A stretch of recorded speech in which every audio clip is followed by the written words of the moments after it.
So, yeah, it's great.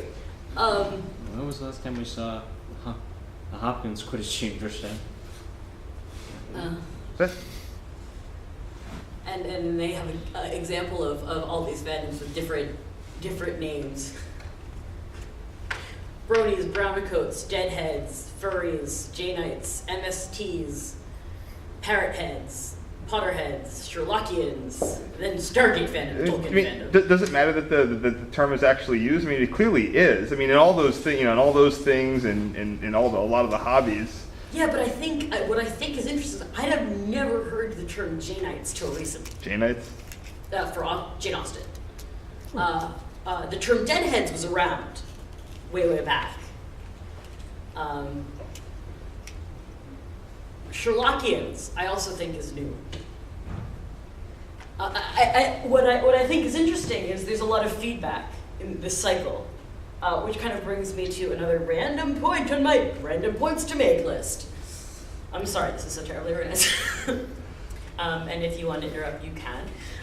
But there's one of the most fascinating things to me about fandom, in the history of fandom and fan fiction and everything, is kind of this feedback loop that happens. And there's feedback between fans and creators. There's feedback between fans and fan communities. I think one of the most fascinating ones, which started in post-World War II Japan and America, is the trans-Pacific feedback loop that happens. There's a great book that I highly recommend, and its author I'm blanking, called Japan America, if you're interested in specifically this loop that's happening. In the 1960s, television entered the scene and kind of changed the face of what a fandom is. Television was widely accessible, but there was more of it. You weren't isolated to just a few shows anymore at this point. And people got into niche programming. One of the big changes with Star Trek was previously science fiction had been very much a man's domain, but now it was on TV, and reruns were happening during the day when women were home. And they started getting into it. And they had a different time schedule to write letters, to organize, to make costumes, to record video. Fan videos started popping up. A very different kind of fan fiction started being written. I think you all know what I'm talking about. Underground magazines started popping, because there was a different timetable in operation in the 1960s for women than there was in the 1930s and 1940s for older teenage boys and men. And this different timetable, also with different technology, kind of put together this whole Star Trek thing. Conventions date back, by the way, to the 1930s, when early science fiction writers, early science fiction fans would write to each other off of magazines. They'd write a letter to the magazine, and they'd be like, I'm really excited to see a sequel to this. Here's my name, here's my address. Like, the address would be printed there. And at first, people were just sending into these magazines. Then people would be like, oh, you know, so-and-so from Little Rock, I'm also really interested in that. Like, I have even built a thing about that. I don't know. And they started sending letters to each other. The 20s and the 30s was the first time you'd start seeing organized railroad fan or trips and organizations as well. And they'd call them that, too. Because letters were more reliable now.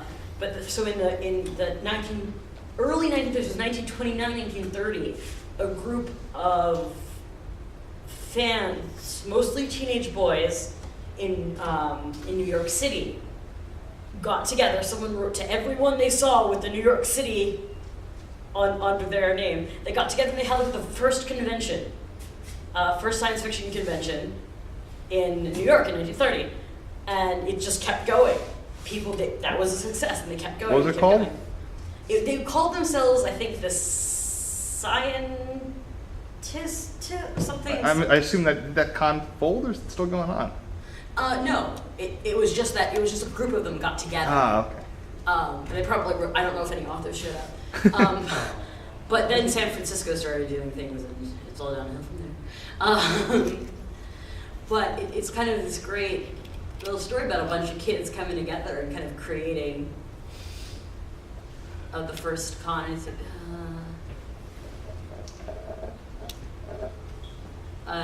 but anyway, Star Trek.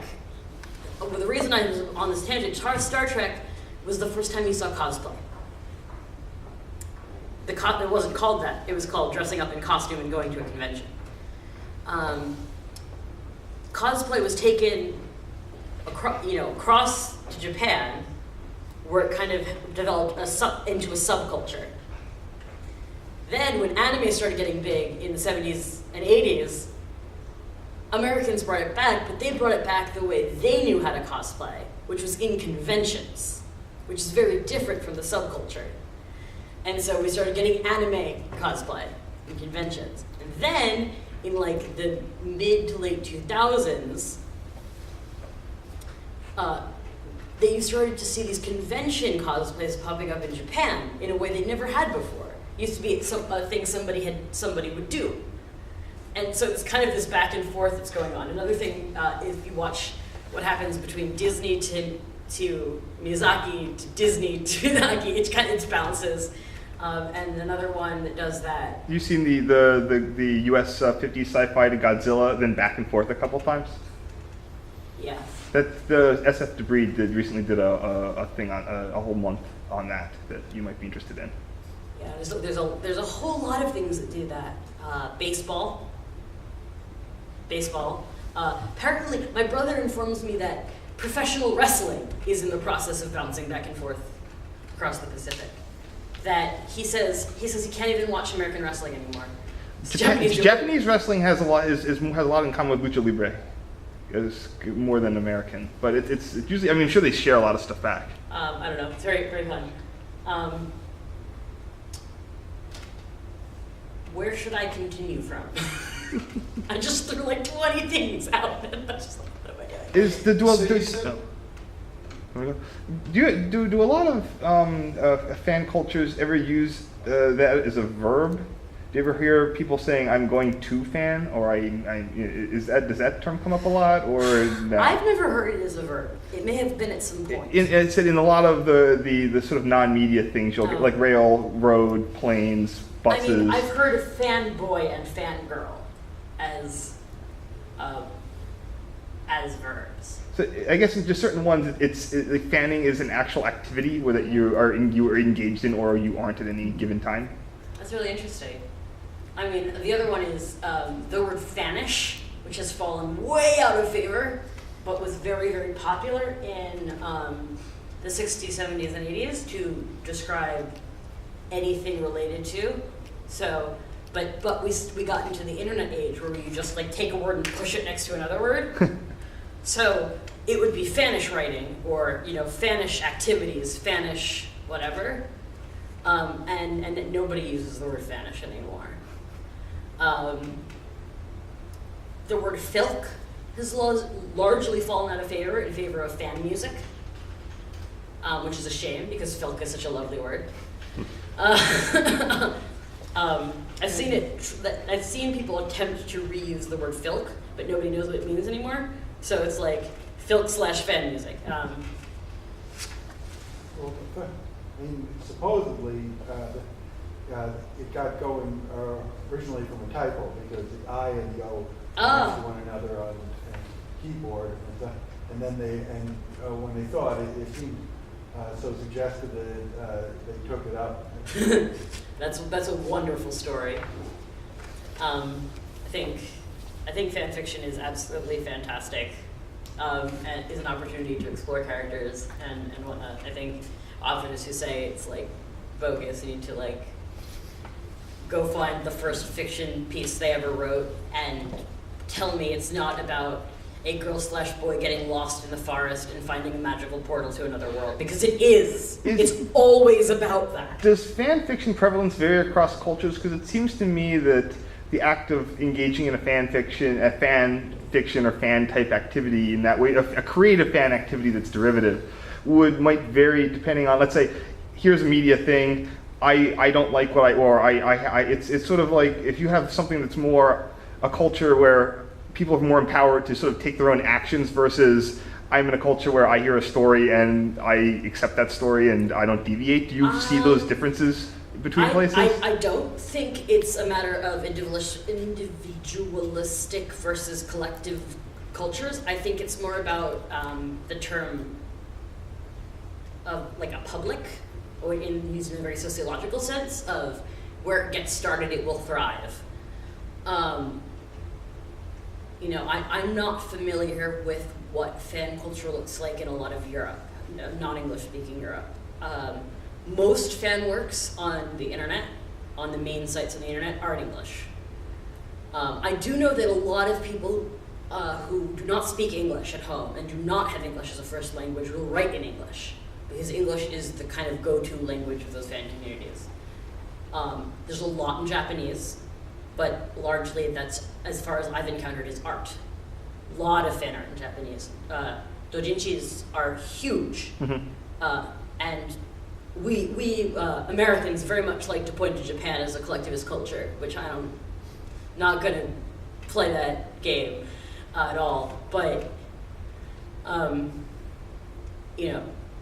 there's tons of fan work comes out of Japan. Well, yeah, it could just be one of those things that you can't really squash. Or I just don't know if it's one of those things. I don't think it's about squashing or not. I think it's about where, I think fan work will crop up everywhere. I think, well, I mean, is it type of? I'm always thinking of. There's a lot of times where I'm tempted to do fan, or I think in a fan fiction or fan art type of way. Where usually for me it's, what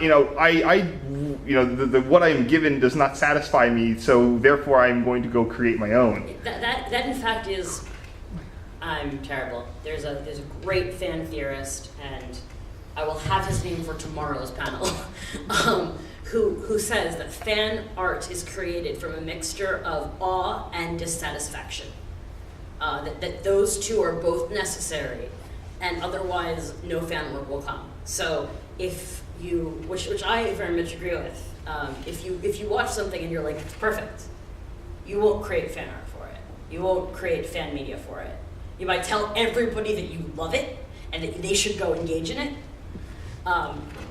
But if nothing is missing from the experience, nothing will drive you forward. And at the same point, if you watch it, it's just terrible. You're not going to keep working with it. I found that might not hold overall, but I found it's very true for me. When I watched Buffy and Angel, I felt no desire to write fan fiction for Buffy and Angel.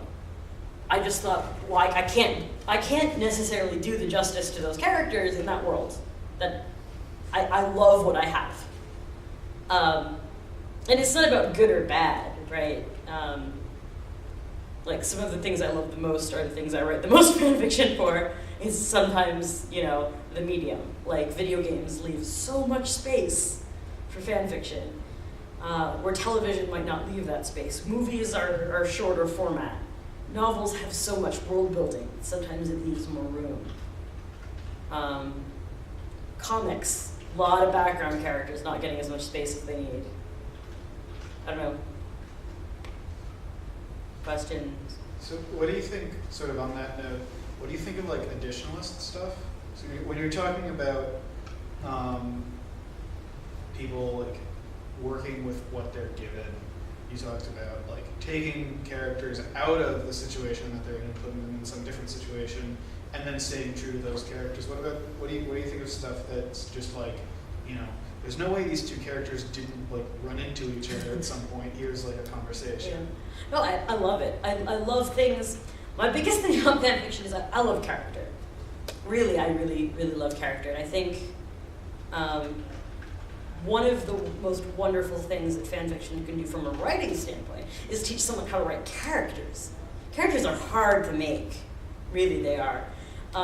And most writers, like, I don't care how experienced they are, like, pick a writer, any writer.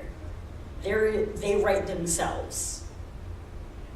If they have more characters, they also write not themselves.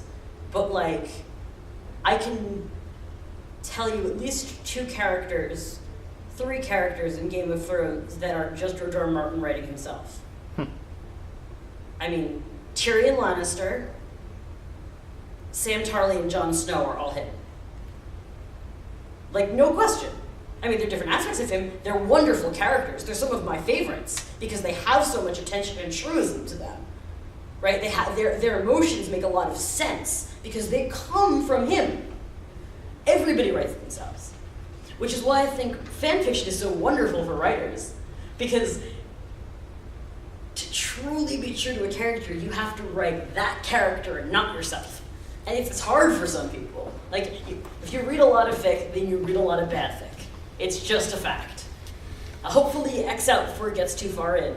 But you see these very subtle differences people will take, good characterization, and you're like, I bet this person, X, Y, Z, you know? So I think that's wonderful. I think, I don't know how many people know Rena. Rena has a theory which says, I think everybody should write fan fiction before they write original fiction. And at certain points, they should write only AUs so they know how to develop a world. At certain points, they should write only interactions with new characters, with original characters, so they learn how to write new characters. And at certain points, they should, only write, new plots, so they learn how to write plot. I don't think it's quite that clear. I think fan fiction, George R. R. Martin called it lazy, but I don't think it's lazy. I think it's an amazing exercise. I think, yeah. I've always had this is completely my own just personal hang up, and there's nothing to, no judgment is here. I've always felt that I personally, so I have a lot of personal story stuff that I write, and I love thinking of fan fiction type scenarios, mixing this, putting characters here and doing stuff. But whenever it comes down to actually sitting down and actually writing a story with it, I can never, or even doing role play scenarios or whatever type of, or a game or whatever with actual people. I always have problems doing it because just personally, there's something that nags me that anything you're doing really doesn't count because it's not actual canon. But if I was just and because I have things that I can write that are canon to me, I always just personally I feel like I should do that because then therefore I'm creating something that actually is official. I mean, do you want the super socialist answer to that or the not super socialist answer? Whatever works. I'm just explaining my own personal hang up. Yeah. It's totally a bug. It kind of comes back to what I was saying before about the idea of coming back to oral tradition, and the idea that in oral tradition there is no weight put on the story told first, or the story that takes place in this place versus the other place, or the adventure story versus the domestic story, the romance versus the tragedy. The way there is no, because nobody's trying to make blockbusters and nobody's putting the money in the backing. When one person tells the story of a tale of oral tradition about with adventure and sword slashing, and somebody else takes those characters and brings them into a house. Neither is more true, neither is more worth. But when you have franchises and publishers, copyright law, you get to that. But I think the other side of the answer is that's kind of what fan communities are about. They're about validating work that isn't validated in other circumstances. So in some cases, like I'm still like I have the same hang up with you. More in terms of art, I'm not super great at art, but when I look at these pictures that fan artists do, and I'm like, that must have taken you 12, 13, maybe even multiple days, hours, days to do. You put so much effort into it. And it's not original work. It's fan art. And some of that fan art can't be sold for legal reasons. And I get confused. I'm like, if you can do that, but then I think there's another part to it. Because if I make original artwork or an original story, some people will see it. If I get popular, people will read it. And they'll share the experience that's in my story. And they'll come they'll come out of it having just experienced that, but what they bring into it is completely different for each person. When I write fan work, everybody comes to it with something similar, and there's you know, to use Alan Moore's kind of magic system of art, which is not just his. I mean, read Nathaniel Hawthorne; he was really big on that too. But there's something where you're creating something that has a place in a pre-existing community. There's not a community that has to form around it or not form.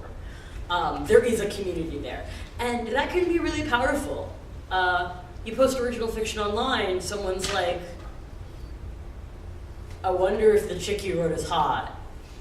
You post fan fiction online, somebody's like, oh my god, I love how you wrote this character, oh my god, oh my god, oh my god, oh my god, oh my god. You know, even if somebody really loves your original fiction, they approach it, I think, with more hesitancy, because they don't start the work loving the characters. I mean, then you can write a sequel, then you can write but there's something about fan art that's just so intimate. You know, there's fan art that I have been reading some fan fiction works for as long as I've been in the fandom. So like, Kingdom Hearts is my main fandom, and it's 12 years old. I've been in it for 11 years.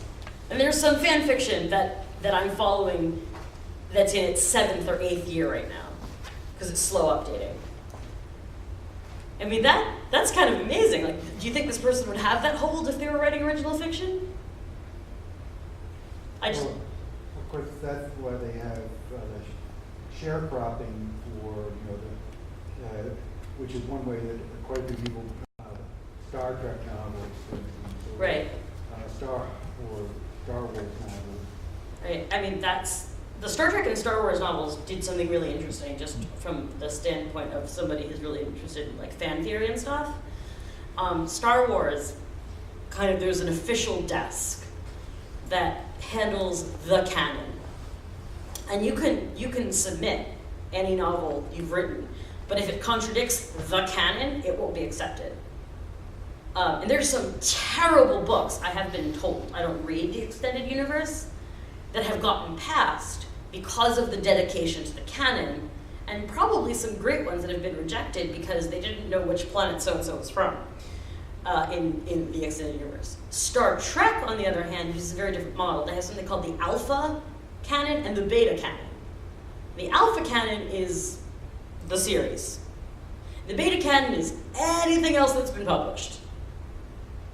And then there's the Like the Star Trek canon. X-Men crossover novel. Exactly, the Doctor Who crossover comic, you know? So where's the MMO fall in that? Because that's weird, because it's officially canon, that's but probably it's its own timeline. Probably. That apparently just keeps continuing on from the old time. Apart from the other problem that Star Trek has, it's the movie reboot, we gotta form an entirely different canon branch. Okay, no, because time that travel. is alternate universe and not happening in my book, because I refuse to watch a Star Trek that's written like a Star Wars. No, I mean, there's something about a bunch of people sitting around and deliberating in a way that reflects political deliberation, and taking the very careful steps before they choose to break that, as opposed to like running in with your guns blazing and being like, not today! I think that's an interesting point, that there's, even around official canons, and sometimes even, you know, not rarely fan fiction, pure outsider fan fiction, but more extended universe stuff, that in a lot of situations, what's considered canon actually sort of gets farmed out. You know, it might even just be a group consensus of the fans, because the people who own the stuff can change canon anytime they want. Absolutely. And do things. So the fact that they've been playing so fast and loose means it's already slightly nebulous. For some good ones I know, like people who, if you know your LucasArts Adventures games, Indiana Jones and the Fate of Atlantis, is that most people consider that to be the fourth movie and not Crystal Skull. Right. And or the thing in terms of Star Trek, the animated series, and in one of them is actually officially blessed as real canon because it was actually good, the Spock one. But there is interesting that where you'll go to a lot of people and a lot where if the fan community or the majority of fans consider something to be canon or not canon or I don't care. There's a line between canon and fanon, right? Yeah. But I think that one of the really interesting moments that happened very recently and should be on everyone's radar because it's important. It's not important. Is J.K. Rowling comes out and goes, "I regret putting Ron and Hermione together." Yeah. Nobody was okay with that. And it's wonderful. There's kind of... I heard that happen, but what was I didn't know the details on that. She said, and this is actually... People liked that pairing, and then she regretted doing it. That pairing was, full disclosure, I never read all the books. I was a pretty avid Harry Potter fan when the first 4 books came out, and I pre-ordered the 5th book right when I finished the 4th book. I was one of those people. Mm-hmm. I don't know if anyone was following it at the time like I was, reading them as they came out. There was a huge delay between the 4th and the 5th book. They were supposed to come out kind of on a schedule, and there was a mix-up, and it was a delay. And they lost you. They not only lost me, I was away at summer camp when the 5th book finally did come out, and I got completely spoiled. But it wasn't the spoiler that got me, it was how completely anticlimactic that spoiler seems, the big 5th book spoiler. But you're obligated to read the 5th book. You've entered the contract. Well, see... That's why I don't get into things. I had not entered the contract because I was under the age of 18 and could not legally sign a contract. Touche. No, as a child it was very different for me because I actually got rather disillusioned with Harry Potter because I read The Lord of the Rings. No, I actually started noticing a lot of, parallels between the books and a lot of plot holes. And I was a really snotty little kid. And I would just tell everybody that Harry was just Frodo and his scar was just the ring, and Merry Pippin or Fred and George Weasley. You can do that with any book. I sort of wonder about that, but you're talking about legal problems that knockoffs were inferior. There is a completely built and activated fake Disneyland in China. Nice. All of the characters are very obvious ripoffs from the originals, and no money is paid. Which I think is absolutely brilliant, and Disney deserves that comeuppance. I'm a huge Disney fan. Kingdom Hearts is my #1 fandom. I love Disney. I grew up on it. Disney Renaissance was my childhood.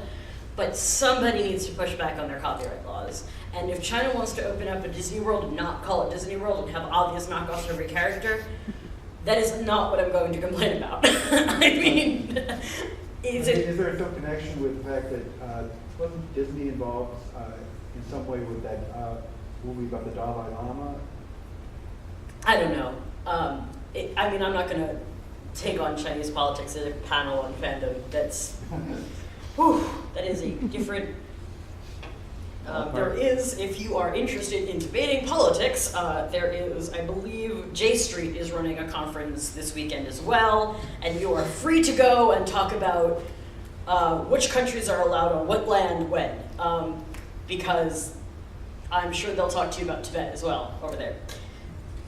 It's a nice change of subject sometimes. But J.K. Rowling comes in and she's like, I shouldn't have put those two together because putting Harry with Ginny was wish fulfillment on my part.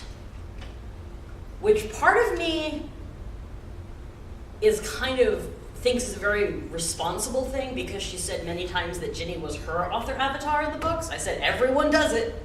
Ginny was hers and she put her with the hero. But on the other hand, the books become way weaker if you give Harry Hermione. If you make that pairing happen. Hermione have Harry and Hermione is kind of a weird... Well, it's almost the thing you'd expect. Yeah, exactly. It actually decreases the quality of her books if Hermione ends up with Harry, and it's like the smartest and the best. It's and kind of makes Ron that awkward side character. Also, it would deviate from the model because Samwise gets Rosie and Frodo goes off on his own, right? Oh no. I was really. If there was more room for the books, I would say you'd have them end up together and then have it go bad. Well, having read all the books, the epilogue is very odd. Yeah, but you don't have to have the epilogue. I mean, Yeah. Well, what you do, you want People wanted that. possibility of knockoffs. yeah. People needed closure. Well, so the epilogue is another thing that a lot of fans reject. They say Yes. the book ended before the epilogue. So one of the things that I really admire about the Harry Potter fandom is their dedication to reworking and fixing the canon, because they have a very problematic canon to work with on so many levels. Yeah, They're because someone's problematic. really not a great writer. Sorry. No, it's fine. What you were talking before about space within a novel, that's what's odd about the epilogue. The epilogue, and sort of playing off what you said about not wanting knockoffs, the epilogue closes everything up and says, you have seen everything there is to see, there's nothing more to be said. So yeah, it's actually, what it does, which is weird, is it goes back to the novel format from very early novels. Not so early as Don Quixote, but like Jane Austen era, mid-1800s. Ah, yes. There's a great, one of my favorite stories by Nathaniel Hawthorne called Young Goodman Brown, which you've probably had to read for class at some point. I recommend rereading it at your leisure. It's this fantastic story. It follows kind of Aristotle's law of one location, one time, one scene, same set of characters. Aristotle had this idea that a play should ideally take place in one time period, in one place, with one set of characters. It should be like one quick thing. And if you can deliver your message that way, you've really done it. So Young Goodman Brown, for the most part, fills that rule. And at the very end of the story, Hawthorne summarizes the rest of his life. Like, the whole thing. He never was happy, and had this many kids, and then he died, and this is it. The whole thing. And it's this very weird thing for a modern reader to see. And it has a very weird effect on the story as a whole, because you're so immersed, it's very sensory, and then summary. I think that's kind of what she did with that. There's good reasons for, in a lot of the stories I write, summaries are very useful, but you got to be careful of how much you want to jump ahead. There's also a desire. It's not so much. Sorry. Go ahead. Okay. Well, I guess the epilogue of Harry Potter does not feel like a summary, except implicitly. Yeah. It's more. It more just like shuts down the world, because if you follow the Harry Potter fan. I read the epilogue. So yeah, you read the epilogue. Everyone marries all the people from the one high school in Britain. Everyone from the high school. Everyone. Yeah, but there's no other high school. Right. There's a lot of problems with that world. There's a lot. Part of the thing the fandom has to work with is the fact that the numbers literally don't work out. People have calculated how many people are in an average class, how many people it would take to run the Ministry of Magic. There is no one left. Everyone works for the Ministry of Magic.